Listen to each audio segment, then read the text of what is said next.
Hi all, welcome back to yet another video. അപ്പോൾ recently release ആയിട്ടുള്ള ഷോപ്പിക wedding മോളിൻ്റെ ഈ ഒരു ആഡ് ഷൂട്ടിൻ്റെ ബിഹൈൻഡ് ദ സീനാണ് ഇന്നത്തെ വ്ളോഗിൽ പറയാൻ പോകുന്നത്. അപ്പോൾ നമുക്ക് ഇതിൻ്റെ ലൊക്കേഷൻ വന്നിട്ടുണ്ടായിരുന്നത് കാലിക്കറ്റ് ചെറുകുളത്തുള്ള കാസ്കാഡിയ റിസോർട്ടിൽ വെച്ചിട്ടായിരുന്നു.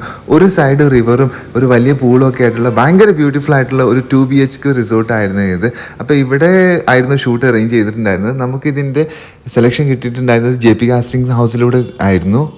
വളരെ ബ്യൂട്ടിഫുൾ ആയിട്ടുള്ള ഒരു കുഞ്ഞ് പ്രോപ്പർട്ടിയാണ് ഇതിൻ്റെ റിസോർട്ട് വരുന്നത്. ഒരു 2 BHK. അതിൻ്റെ ഇൻറ്റീരിയർ കണ്ടാൽ തന്നെ നിങ്ങൾക്കറിയാം വളരെ നീറ്റ് ആൻഡ് ക്ലീൻ ആയിരുന്നു. അപ്പോൾ നമുക്കിനി കോസ്റ്റ്യൂംസ് ഒക്കെ ചേഞ്ച് ചെയ്യണം. അങ്ങനെ ഫസ്റ്റ് കോസ്റ്റ്യൂം വന്നിട്ടുണ്ടായിരുന്നു. ഒരു കഥകളി പ്രിൻ്റുള്ള ഒരു ഗ്രീൻ ഷെയ്ഡിൽ വരുന്ന ഒരു ഷർട്ടും അതിൻ്റെ മുണ്ടുമായിരുന്നു നമുക്ക് വന്നിട്ടുണ്ടായിരുന്നത്. രബീഷ് ബാബു എന്നുള്ള ഒരു മേക്കപ്പ് ആർട്ടിസ്റ്റാണ് നമുക്ക് മേക്കപ്പ് പ്രൊവൈഡ് ചെയ്തിട്ടുണ്ടായിരുന്നത്. വളരെ മിനിമൽ ആയിട്ടുള്ള മേക്കപ്പാണ് വേണ്ടിയിരുന്നത്. അപ്പോൾ അത് ചെയ്തിട്ടുണ്ടായിരുന്നു. അങ്ങനെ മേക്കപ്പ് എല്ലാം കഴിഞ്ഞ് നമ്മൾ ഇനി കോസ്റ്റ്യൂം ചേഞ്ച് ചെയ്യണം. അങ്ങനെ കോസ്റ്റ്യൂമും ചേഞ്ച് ചെയ്തിട്ട് റെഡി ആയിട്ടുണ്ടായിരുന്നു. അപ്പോൾ അതിൻ്റെ ഒരു ക്ലോസ് ലുക്ക് നിങ്ങൾക്ക് കാണാം. ഒരു നോർമൽ കേരള ട്രഡീഷണൽ മുണ്ടും അതൊക്കെ ഈ ഒരു ഷർട്ടാണ് വരുന്നത്. ഞാനൊരു ഗോൾഡ് ചെയിനും അതേപോലെ തന്നെ അതിന് മാച്ച് ആവുന്ന റിങ്സും പെയർ ചെയ്തിട്ടുണ്ടായിരുന്നു.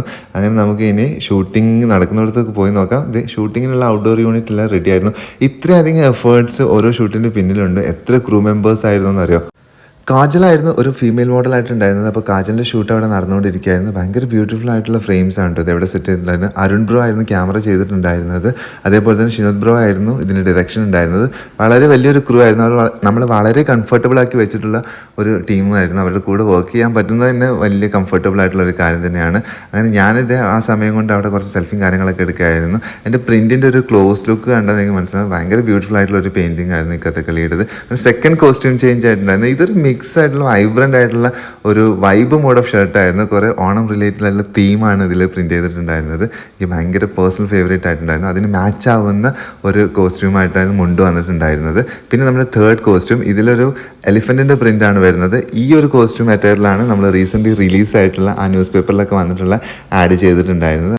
ഭയങ്കര കംഫർട്ടബിൾ ആയിട്ടുള്ള ഒരു ക്ലോത്ത് ആയിരുന്നത്. അപ്പോൾ ഇതിലാണ് നമ്മൾ വടംവലി സീക്വൻസ് ചെയ്തിട്ടുണ്ടായിരുന്നത്. അതിൽ ചൈൽഡ് ആർട്ടിസ്റ്റ് ആയിട്ട് വന്നിട്ടുണ്ടായിരുന്നത് അനയും അതേപോലെ തന്നെ നക്ഷുമാണ്. നക്ഷ് സിനോദ് ബ്രോയുടെ മകനാണ്. പിന്നെ കാജലും ഞാനുണ്ടായിരുന്നു. ഭയങ്കര എൻജോയ് ചെയ്ത ഒരു സീക്വൻസ് ആയിരുന്നു അത് കേട്ടോ. പിന്നെ അതിനുശേഷം വീണ്ടും കോസ്റ്റ്യൂം ചേഞ്ച് ഉണ്ടായിരുന്നു. ഇതൊരു ഓഫ് ആയിട്ടുള്ള ഷർട്ടും മുണ്ടുമായിരുന്നു.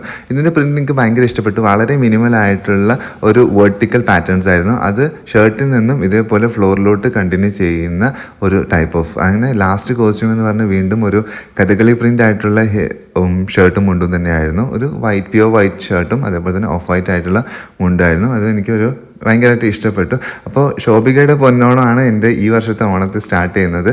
അപ്പോൾ ഇതിൻ്റെ ബാക്കി കാര്യങ്ങൾ റിലീസ് ചെയ്യും. എല്ലാവരും സപ്പോർട്ട് ചെയ്യുക. അപ്പോൾ ഇത്രയുള്ള വീഡിയോ ചാനൽ ആദ്യമായിട്ട് കാണുന്നത് സബ്സ്ക്രൈബ് ചെയ്ത് സപ്പോർട്ട്. വീണ്ടും മറ്റൊരു വീഡിയോ ആയിട്ട് കാണാം. അതുവരേക്കും ബൈ.